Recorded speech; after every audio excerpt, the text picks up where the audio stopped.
जय हिंद दोस्तों, मैं हूं मेजर गौरवारी और आप देख रहे हैं मेजरली राइट। दोस्तों, मैं आपको याद दिलाना चाहता हूं कि आज सैटरडे है।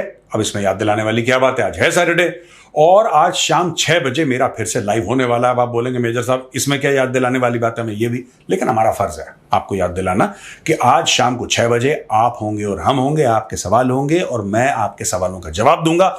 बड़ा मजा आता है, लुक फॉरवर्ड टू सैटरडे। और भाई साहब जो बदमाशी होती है वहां पे, ठीक है, जो लोग कमेंट्स पास करते हैं, मेरी टीम ये कहती है कि सर लाइव को ना ये कपिल शर्मा की शो बंद करवाएगा, ये लाइव हंसते हंसते पेट में दर्द। अगर आपको इंफॉर्मेशन चाहिए आपको वो भी मिलेगी, अगर आपको एंटरटेनमेंट चाहिए वो भी मिलेगी, और कभी कभी 5-10% अगर आपको प्योर कॉमेडी चाहिए वहां पर वो भी मिल जाएगी। और सब कुछ जियो politics, national security, foreign affairs के इर्द गिर्द ये पूरा मामला घूमता है। 6 o'clock on Saturday is my favourite slot. Join me today. दोस्तों, सबसे पहले एक बात बताइए, क्या कल का आपने चाणक्य डायलॉग्स हिंदी देखा कि नहीं देखा?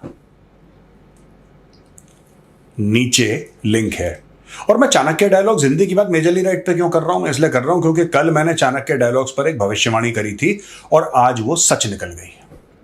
सबसे पहले ये एक छोटा सा वीडियो देखिए कल का, ये कल के चाणक्य डायलॉग्स का है। आप ये वीडियो देखिए, फिर मैं आपको बताऊंगा मैटर क्या है। इब्राहिम रईसी की मौत हुई कब? आप डेज कैलकुलेट करो ना। इब्राहिम रईसी की मौत हुई, उसके 50 दिन के अंदर अंदर इनके चुनाव होने थे, राइट? जब चुनाव के नतीजे आए तब उन्होंने लोगों को इनवाइट करना शुरू करा। इजराइल को यह 2 महीने पहले पता था कि ये अगर मरेगा तो फिर 50 दिन के अंदर चुनाव होंगे, तो फिर ये बंदा चुन के आएगा, फिर ये बंदा इसको इनविटेशन भेजेगा, फिर ये कतर से इस्माइल हानिया उड़ के आएगा, फिर ये इसी गेस्ट हाउस में रहेगा, फिर हम बटन दबाएंगे। फिर ये तो मुझे समझ में नहीं आया, इसमें तो बहुत कॉन्सिडेंसेस हैं। और दूसरी चीज, सेफ हाउस एक होता है, इस्लामिक रिपब्लिकन गार्ड के तेहरान के अंदर 32 होंगे सेफ हाउस, अगर उससे कम हुआ तो 32 होंगे सेफ हाउस। इसी सेफ हाउस में रहेगा। यार मैं एक बात बताऊं, इसमें 2 पहलू सामने आते हैं जो मुझे समझ में आ रहा है। या तो इजराइल का बहुत बड़ा तुक्का था जो लग गया, बहुत, जिसको क्या था ना, वड्डे वाला, या तो तुक्का लग गया उनका, उन्होंने ऐसी चीज फेंकी कहीं पे हवा में और एक्चुअली जाके लग गई, वो पिक्चरों वाला या तो तुक्का लग गया, या ये इंटरनल काम है। देखो, मैं ये कह रहा हूं कि जो मैंने आपको प्रोफाइल बताई इस्माइल हानिया की, और इस्माइल हानिया कितना इंपॉर्टेंट ईरान की सरकार के लिए, कितना इंपॉर्टेंट है यार। दोस्तों, आपने देखा है वीडियो, ये कल के चाणक्य डायलॉग्स हिंदी का है। मैंने कल ये बोला था कि या तो इजराइल का तुक्का लग गया या फिर ईरान के लोग मिले हुए हैं इसमें। दोस्तों, पूरा वीडियो लिंक में है, आप जाके देख सकते हैं। दोनों ही बात सच निकली। अब दोनों बात कैसे सच निकली, आज का मेजरली राइट मैं आपको बताऊंगा। ये कैसे तुक्का भी लगा और लोग भी अंदर थे। देखिए, इनिशियल जब प्लान बना था इस्माइल हानिया को मारने का या उसको गुड नाइट करने का, तो प्लान दोस्तों ये था कि इब्राहिम रियासी की जो फ्यूनरल है ना, उसका नमाज जनाजा है, उसको सुपुर्द खाक करेंगे, उसको दफनाएंगे, उसमें जब वो आएगा तो उसको निपटा देंगे, चाहे एक्सप्लोजिव से, चाहे गन फायर से, चाहे स्नाइपर से, चाहे कैसे XYZ, जो भी उनका प्लान था कि वो आएगा। लेकिन वहां पे भीड़ इतनी थी, उन्होंने बोला कि यार यहां पे फेलियर के चांसेस ज्यादा है, क्योंकि तो पब्लिक माहौल हो गया ना यार, हजारों लाखों की भीड़ आ गई, अब पब्लिक माहौल हो गया, उधर मारना बड़ा मुश्किल है। तो ये लोग फिर ट्रैक करते रहे और इनको ये पता लगा, ठीक, अब देखिए इनका तुक्का भी लगा और लोग भी अंदर शामिल थे। अब कैसे? इनको ये पता था कि 50 दिन के अंदर एक और प्रेसिडेंट चुनना है, क्योंकि वो ईरान का कानून है। अब आप मोसाद का दिमाग देखिए, जो हमें चीजें नहीं समझ में आ रही थी ना कि ऐसा कैसे हो सकता है, मैं खुद ही बोल रहा था, आज मैं आपको बताता हूं कैसे हो सकता है। मोसाद ने क्या वो करा इन्होंने, कि उन्होंने बोला कि साहब देखो, ऐसा है कि ईरान का कानून कहता है कि राष्ट्रपति के मरने के 50 दिन के अंदर चुनाव होना है और दूसरा राष्ट्रपति नियुक्त होना है, ठीक है। इनको यह भी पता था कि इस्माइल हानिया जो है वो ईरान की सरकार के बड़ा क्लोज है। अगर वो आया है यहां पे इसके मरने के बाद, इब्राहिम रईसी के मरने पर वो आया है प्रेयर्स ऑफर करने, नमाज अदा करने के लिए, तो जब नया वाला आएगा राष्ट्रपति तो उसके इनॉग्रेशन में या जब वो शपथ समारोह होगा उसमें भी शामिल होगा। ये क्लियर है? अब तीसरा स्टेप उन्होंने बोला कि इसकी डिटेल निकालो कि ये ज्यादातर रहना कहां पसंद करता है। तो बोला साहब ये कई बार आता है, ये 2-3 जगह रहता है, लेकिन मैक्सिमम जो ये प्रेफर करता है, सबसे ज्यादा ये प्रेफर करता है ये वाला गेस्ट हाउस, क्योंकि सबसे ज्यादा यहां पे रहता है। और जो पिछले 3 बार आया है, पिछले तीनों बार ये यहीं पे रहा है, तो यहां पे चांसेस ज्यादा हैं कि इसी गेस्ट हाउस यानी कि सेफ हाउस, यानी कि इस्लामिक रिपब्लिकन गार्ड का जो सेफ हाउस है उसके अंदर रहेगा यहीं, क्योंकि यहां पे सबसे ज्यादा सुरक्षित है। अब इनकी 2-3 चीजें क्लियर हो गई कि हो ना हो ये आएगा नए राष्ट्रपति के शपथ समारोह में, हो ना हो ये इसी गेस्ट हाउस में रहेगा। अब देखिए इंटेलिजेंस की दुनिया में क्या होता है दोस्तों कि कभी 100% नहीं होता। हम लोग कहते हैं खुफिया एजेंसी ने वो रिपोर्ट क्यों नहीं दी, वो रिपोर्ट, और यार वहां पे कोई एफिडेविट थोड़ा ना वकील के सामने साइन हो रहा है, जज के सामने साइन हो रहा है।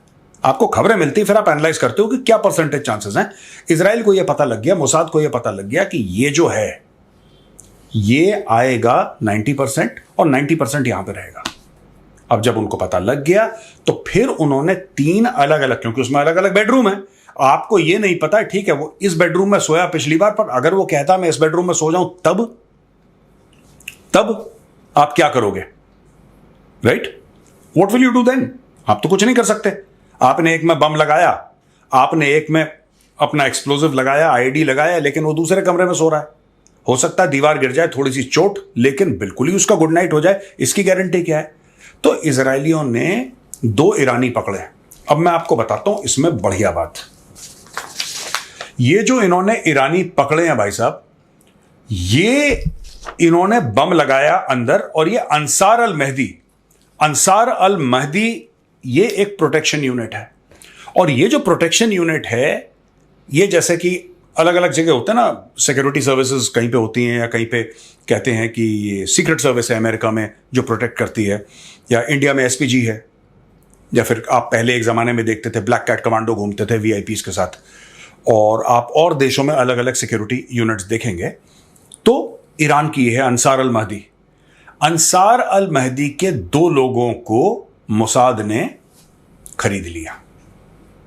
ठीक है भाई, 2 लोगों को खरीद लिया, उनको ब्लैकमेल करा, जो करा, यानी कि वो अब हो गए मोसाद के कंट्रोल में। और मोसाद ने 3 बेडरूम्स में बम लगवाए, 3 बेडरूम्स में। वो बम कहां लगवाए, जाहिर सी बात है सामने तो रखे नहीं होंगे आंख के सामने, लेकिन उन्होंने इस तरीके से लगवाए बम कि किसी को पता नहीं लगा कि यहां पे बम पड़ा हुआ है। क्योंकि यह भी खबर आई है कि उसकी स्वीप हुआ था, वहां पे लोग आए थे, वहां पे लोगों ने चेक करा, सब ठीक है, कोई अंदर तो नहीं आया, कोई बाहर वाला तो नहीं आया। नहीं साहब, जो भी आया हमारे जान पहचान के थे, हमारे ही कलीग्स थे, हमारे ही काम करने वाले अंसार अल महदी यूनिट के थे, यही सब लोग थे, भरोसे के लोग हैं। अच्छा ठीक है, डन। ये डन गया रात के 2 बजे भाई साहब, रात के 2। अच्छा, उसके अंदर इन्होंने लगाई एक ट्रांसमिशन यूनिट, उस एक्सप्लोजिव, दिमाग देखो इनका, ट्रांसमिशन यूनिट लगाई। ट्रांसमिशन यूनिट से इन्होंने रिमोटली, अब वो ट्रांसमिशन यूनिट हो सकता है मोबाइल फोन हो सकता है कुछ भी हो, जिसमें जिसमें कोई सिम कार्ड हो सकता है, कुछ भी हो सकता है, इन्होंने करा। और जब रात के 2 बजे इन्होंने क्यों करा?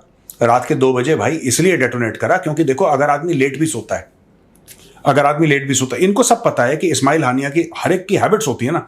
जैसे मेरी हैबिट है कि मैं जल्दी सो जाता हूं, और मेरी हैबिट है मैं जल्दी उठ जाता हूं। ये मेरी हैबिट है, ये फौज से ही है।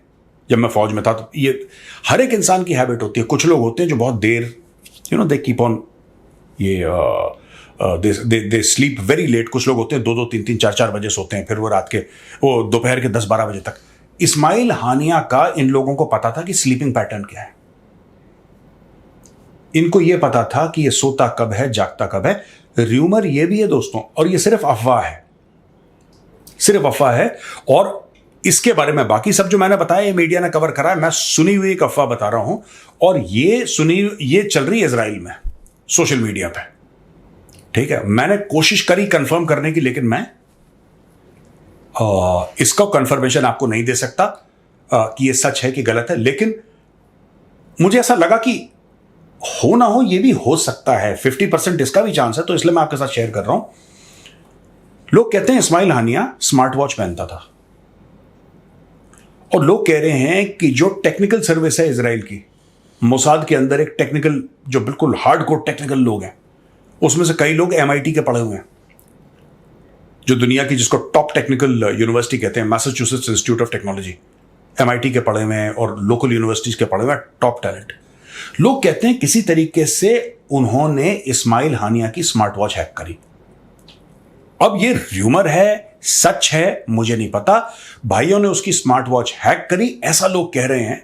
अगेन अनकंफर्म्ड है, लेकिन लोग कह रहे हैं, इसलिए मैं आपको बता रहा हूं। उनको इसके स्लीप पैटर्न पता थे, कब सोता है, कब जागता है, कब क्या करता है ये।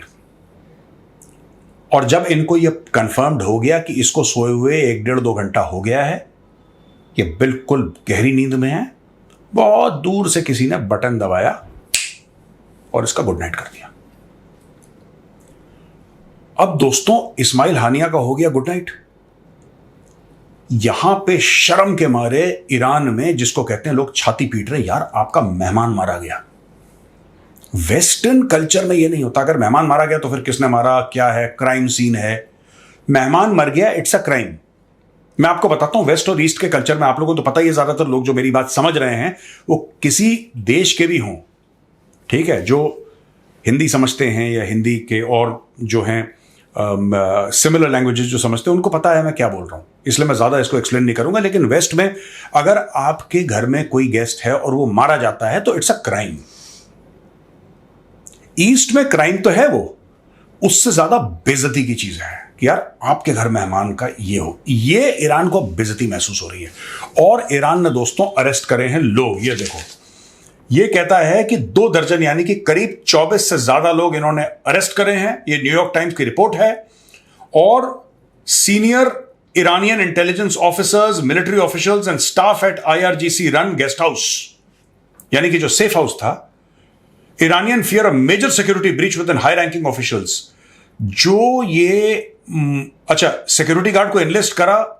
अल अरबी अल जदीद न्यूज ने ये बोला है कि हमास ने पहले बताया था कि एक प्रोजेक्टाइल था, और हमने भी आपको यही बताया था क्योंकि हमास के सोर्सेज से और सोर्सेज से यह पता लग रहा था कि प्रोजेक्टाइल है, यानी कि रॉकेट जाके लगा है वहां पे। लेकिन बाद में पता लग रहा है, और वॉशिंगटन पोस्ट और न्यूयॉर्क टाइम्स ये कवर कर रहे हैं कि रॉकेट नहीं था, वो अंदर एक्सप्लोजिव था। और कल मैंने जब आपको बोला एक्सप्लोजिव कैसे, मैं मान नहीं सकता कि ऐसा हो सकता है, इसमें कुछ तो झोल है। और मैंने 2 आपको अपने शक बताए थे कि या तो इजराइल लकी हो गया।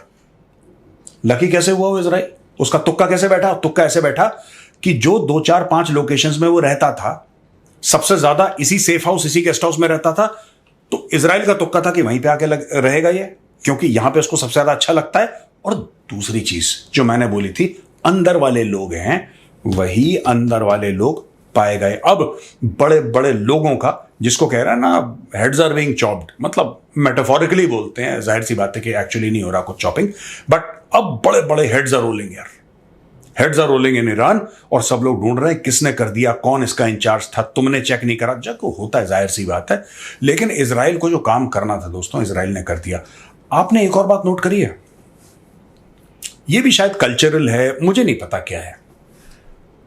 ईरान जैसे देश या इवन पाकिस्तान, ये लोग बोलते बहुत ज्यादा हैं, पता नहीं इनको क्या है। आप कभी भी पाकिस्तानियों को देखिएगा, इनकी आदत है, ये बहुत बोलते हैं। मतलब व्हेन आई से बहुत बोलते हैं, बोलना पर से की बात नहीं कर रहा मैं। I am not talking about actually talking in the sense of talking. बड़े बोलना, लंबी लंबी छोड़ना, हम ये कर देंगे, हम ये कर देंगे, हम ऐसा कर देंगे, हम गजवाए हिंद कर देंगे, हम ये कर देंगे। बड़ी जज्बे वाली कौम। ईरानियों को वही बीमारी है, लाहौर वाली बीमारी है। जैसा लाहौरी दे keep on passing hot gas, Iranians also. हम यहूदियों को मार देंगे, हम ये कर देंगे, हम सबको फेंक देंगे, हम यहूद और हनूद की नस्लें बर्बाद कर। चुप रहो यार, चुप रहो। तुम्हारे अंदर आके घर में घुस के ठोक के चला गया, तुम डायलॉगबाजी कर रहे हो। ये मुझे लगता है ये सारे पाकिस्तानी और Irani, they are basically script writers. ये पिक्चरों के लिए स्क्रिप्ट लिखते हैं, किसी बॉलीवुड फिल्म के लिए, या जो पाकिस्तानी पंजाबी फिल्म होते हैं ना, ए मौलिया ओए नूरी, बस इनका यही है, ए मौलिया ए नूरी। बस यही पाकिस्तान ने भी बोला, हम ये कर देंगे, ये कर देंगे, ये कर देंगे। एंड में लाहौरी कुछ नहीं करता, लाहौरी खा के सो जाता। वही ईरान, हम ये कर देंगे, ये कर देंगे, करा इन्होंने कुछ नहीं। वो अंदर आके हानिया को गुड नाइट बोल के चले गए भाई।